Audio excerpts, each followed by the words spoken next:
তেওঁলোকে আন্দোলন কৰাটো আমাৰ বাধা নাই, কিন্তু তেওঁলোকে এটা চৰকাৰী সম্পত্তি নষ্ট কৰা তেওঁলোকৰ নৈতিক দায়িত্ব মানে অধিকাৰ নাই। সেইকাৰণে মই গৰিহণা দিছো তেওঁলোকক, আৰু প্ৰশাসন বিভাগলৈ মই আহ্বান জনাইছো তেওঁলোকক অতিয়ে সোনকালে কৰায়ত্ব কৰক, যে এটা আন্দোলন কৰাৰ নামত তেওঁলোকে এটা মানে কি ক'ব, এইটো তেওঁলোকে ভাইলেশ্যন কৰিছে। নন ভাইলেন্স প্ৰক্ৰিয়াৰে তেওঁলোকে আন্দোলন কৰিব লাগে, তাত আমাৰ ক'বলগীয়া নাই। আমিও সমৰ্থন আছো, তেওঁলোকে যিটো ইছ্যু লৈ পেলাই আন্দোলন কৰিছে তাত আমিও সমৰ্থন আছো, কিন্তু এইটো আমাৰ লগত যিহেতু ৰিলেটেড নহয় BTCৰ লগত। তেওঁলোকে ষ্টেট গভৰ্ণমেণ্টৰ লগত আলোচনা কৰিব লাগিছিল, ষ্টেট গভৰ্ণমেণ্ট আৰু চেণ্ট্ৰেল গভৰ্ণমেণ্টৰ লগত আলোচনা কৰক, যিহেতু ফাইনেল অথৰিটিটো হ'ল চেণ্ট্ৰেল গভৰ্ণমেণ্ট।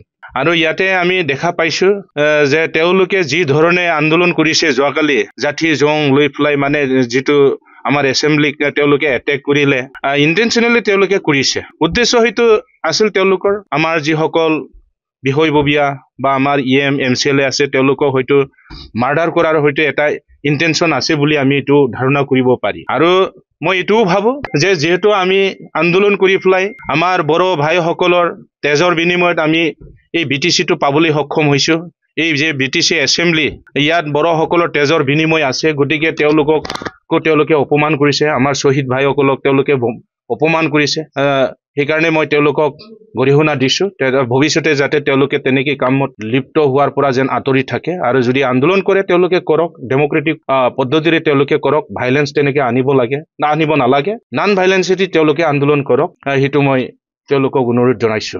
FIR আমি ইতিমধ্যে দিছো, যোৱাকালি ৰাতিয়ে আমি দিছো, কাৰণ ইমান এটা প্ৰপাৰ্টি ধ্বংস হৈছে, এইটো আমি FIR দিবই লাগিব।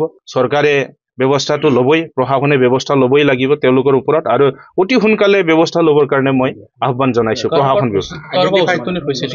হয়তো থাকিব পাৰে উচতনি, মই নামটো ক'ব বিচৰা নাই। যোৱাকালি আমি যিটো ভিডিঅ' ফুটেজ আমি চাইছো, তাতে আমি আফচুৰ ফ্লেগো আমি দেখা পাইছো, আফচুৰ যিটো চিম্বল এইটো লৈ পেলাই ইয়াতে আহিছে।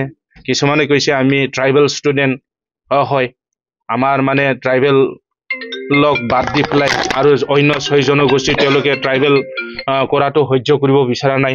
সেইটোতো মই ক'ব নোৱাৰো সঠিককৈ, NOC কি ধৰণে দিছে ময়ো সেইটো সঠিককৈ ক'ব নোৱাৰো, কিন্তু মই জনাত আমাৰ হাগ্ৰামা মহিলাৰী হিচাপে দিয়া নাই, তেওঁ আমাৰ BTC ফালৰ পৰা তেতিয়াই মানে হয়তো NOCটো দিছিল চাগে, যে ইয়াত হয়তো লিখা আছে মই জনামতে যে এক্সিষ্টিং যিসকল ট্ৰাইবেল তেওঁলোকক ক্ষতি নোহোৱাকৈ যদি 6 জনগোষ্ঠীক ট্ৰাইবেল অন্তৰ্ভুক্তি কৰে তেতিয়াহ'লে আমাৰ আপত্তি নাই, কিন্তু ইয়াত কণ্ডিশ্যন এটা আছে, এক্সিষ্টিং ট্ৰাইবেলসকল কোনো ধৰণে ক্ষতি হ'ব নালাগে। যেতিয়া মানে নতুন 6 জনগোষ্ঠী ট্ৰাইবেলত অন্তৰ্ভুক্ত কৰা হ'ব, তেতিয়াহ'লে ট্ৰাইবেল যিখিনি কোটা আছে সেইটো বাঢ়াই দিয়ক, যদি বাঢ়াই দিয়ে তাততো আৰু ক্ষতি নাই। সেইটোৱে আমি কামনা কৰিছো। হ'ব, এইটো চিয়'ৰ, এইটো 100% চিয়'ৰ, আমি কোনো প্ৰকাৰে এইটো পিছুৱাই নিদিওঁ। বহুত ক্ষয় ক্ষতি হৈছে, যিহেতু আমি এই সদনত বহি পেলাই আমাৰ গোটেই BTC অঞ্চলৰ উন্নয়নৰ কাৰণে, মংগলৰ কাৰণে ইয়াত আমি ভাল এটা পৰিৱেশত আলোচনা কৰো, তেনেকা এটা পবিত্ৰ সদনক ক্ষতি কৰাটো আমাৰ কাৰণে দুৰ্ভাগ্যজনক, লাজৰ কথা, মানে আনকনষ্টিটিউচনেল এইটো। সেইকাৰণে মই তেওঁলোকক আকৌ এবাৰ গৰিহণা দিছো, কাৰণ এইটো হ'ল পবিত্ৰ সদন, ইয়াত মানে ৰাইজৰ মংগলৰ কাৰণে চিন্তা চৰ্চা কৰা হয়, এটা ভাল সিদ্ধান্ত লৈ কেনেকে আমাৰ BTCটো উন্নতি কৰিব পাৰে, সেই সকলোবোৰ কথা আমি এই সদনত আলোচনা কৰি এটা সিদ্ধান্তত উপনীত হওঁ, আৰু সেইমতে আমি কাম কৰি যাওঁ।